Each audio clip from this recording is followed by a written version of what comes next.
Oke, saudaraku, memang kita harus menjadi saksi Tuhan. Semua kita adalah saksi-saksi Tuhan. Semua kita, saudaraku, harus ikut dalam penggenapan perintah agung. Inilah firman Tuhan, saudara, pada minggu yang lalu. Perintah agung bukan hanya bagi pendeta, bagi guru-guru Injil, saudaraku, bagi pengerja-pengerja gereja, tapi bagi setiap anak-anak Tuhan. Ya, saudaraku, sebenarnya kita ini semua sudah diutus Tuhan. Amin. Pada waktu Tuhan berkata, engkaulah saksi-saksiku, Tuhan sudah mengutus kita.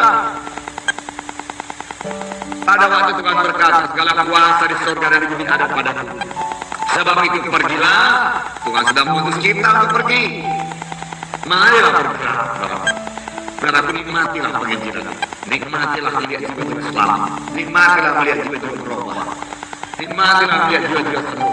Saudara berkata, saya tidak dapat mengadakan KKR, paling tidak saudara bisa meletakkan tangan seorang sakit dan orang itu sembuh. Karena saudara, setelah kita ada orang percaya, saya percaya semua kita berani meletakkan tangan seorang sakit lalu orang itu sembuh. Kita harus bertindak meletakkan tangan. Kita harus bertindak meletakkan tangan atas orang sakit. Kita harus berani mengusir setan penyakit dalam nama Yesus. Setan pembunuh kita usirkan dalam nama Yesus. Nah, kalau kita tidak berani dalam mengusirkan setan dalam nama Yesus, meletakkan tangan ke orang sakit, lalu orang yang kita sembuh, kenapa pula kita tidak berani dalam mengabarkan Injil, bicara tentang Yesus? Marilah, saudaraku, bicara, saudaraku. Terlebih pada akhir zaman ini, di mana setan sudah banyak bicara, saudaraku. Di mana setan pertama-tama merusak hidup. Setan sudah meningkatkan kegiatannya. Saya katakanlah kepada saudara, kita tidak membunuh setan, tapi ini membuat kita bergerak lebih cepat lagi. Amin, saudara. Saudaraku, banyak dosa-dosa yang sekarang ini saya dengar. Pada waktu saya pemuda belum pernah saya dengar, nggak ngerti pun saya. Tetapi sekarang sudah jadi, saudara. Saudara Petrus berkhotbah pada hari Pentakosta. 3.000 orang bertobat. Petrus bisa diam aja, saudara.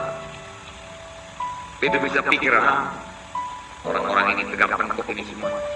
Tuhan Yesus saja nggak mau dia dengar, apalagi aku. Dia bisa berpikir begitu, saudara. Nama pelayanan Tuhan itu nggak pernah orang jauh 3.000 orang bertobat. Petrus telah berkhotbah. Dalam Kisah 2 ayat 36, begini banyak khotbahnya, saudaraku. Saya baca 36. Jadi seluruh kaum Israel harus tahu dengan pasti, dia katakan, bahwa Allah telah membuat Yesus yang kamu salibkan itu menjadi Tuhan dan Kristus. Dengan mereka mendengar hal itu, hati mereka sangat terharu. Lalu mereka bertanya kepada Petrus dan rasul-rasul yang lain, apakah harus kami perbuat, saudara?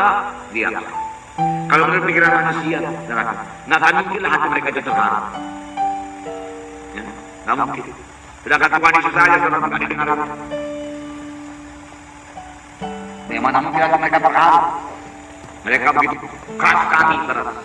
Orang-orang Farisi, orang-orang Yahudi keras kami. Saya firman Tuhan berkata, ketika mereka mendengar hal itu, hati mereka sangat terharu. Roh Kudus sudah bekerja, saudara, di luar daripada pikiran kita. Kita pikir mudah-mudahan nggak mungkin lah orang Islam. Begini jahatnya ini. Nah, mau dia dari dulu nggak mau dengarkan Injil Tuhan, mana mau dia selamat? Saudara, dasar anak kasih Tuhan berkata, firman Tuhan, hatinya terharu, bergerak, terbuka hati, Injil Tuhan. Lalu mereka bertanya kepada Petrus, apa yang harus kami perbuat? Saudara-saudara, jawab Petrus kepada mereka, bertaubatlah dan hendaklah kamu masing-masing diberi firman dibaptis dalam nama Yesus Kristus untuk pengampunan dosa, maka kamu akan menerima karunia Roh Kudus. Kemudian ada 41. Orang-orang yang menerima perkataannya itu memberi diri dibaptis, dan pada hari itu jumlah mereka bertambah kira-kira 3.000 jiwa. Mereka bertekun dalam pengajaran rasul-rasul dan dalam persekutuan. Berubah mereka itu mau dengar pengajaran rasul-rasul. Selama ini dia nggak mau dengar, ini kepingin dia dengar. Dan firman Tuhan berkata, yang mereka selalu berkumpul untuk memecahkan roti dan untuk berdoa. Dan mereka terus belajar. 3.000 orang. Training terus, saudara. Baptisan terus, saudara. Amin, saudara. Satu perkara baru bagi mereka, baru bagi Petrus. tapi semalam pimpinan Roh Kudus. Ini disebabkan pada waktu Petrus mulai bertindak berani. Seterusnya dengan gerakan Roh Kudus, pimpinan Roh Kudus dalam dia bicara dengan tegas, tidak mengambil hati apa. Filipus bersaksi kepada sida-sida, saudara, dan sida-sida berdoa, sida-sida pula dengan sukacita, dan Roh Kudus sangat bersukacita mengangkat Filipus. Ayat 26, kemudian berkatalah seorang malaikat Tuhan kepada Filipus, katanya, bangunlah dan berangkatlah ke sebelah selatan, melalui jalan yang turun dari Yerusalem ke Gajah, jalan itu jalan yang sunyi. Lalu berangkatlah Filipus, berangkat pergi, tidak banyak cerita. Filipus lagi melayani Samaria ini, banyak juga selamat. Dan malaikat Tuhan berkata, pergilah ke jalan sunyi. Tuhan, apa pula jalan sunyi Tuhan? Sini banyak juga jiwa sudah ke jalan sunyi Tuhan. Inilah kalau akal ini mulai bicara. Filipus sudah belajar patuh, anak saudara, patuh. Dan berkata pergi, lalu berangkatlah dia buang-buang waktu. Kemudian seorang,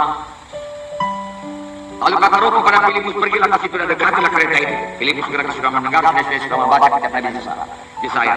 Maka kata Filipus, mengertikah Tuhan apa yang Tuhan baca itu? Jawabnya, bagaimana aku dapat mengerti kalau tidak ada yang membimbing aku?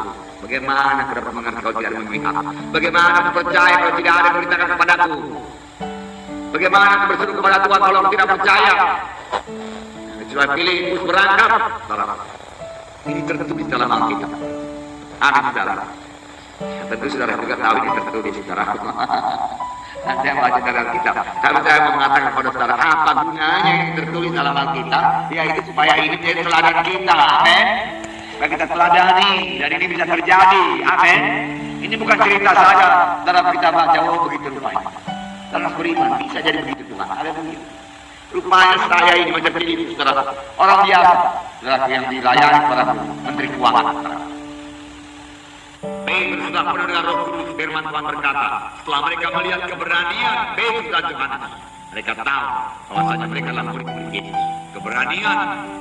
Keberanian. Anak-anak Tuhan harus berani menyaksikan Tuhan, berani menangani jiwa-jiwa ke gereja. Anak saudaraku, berani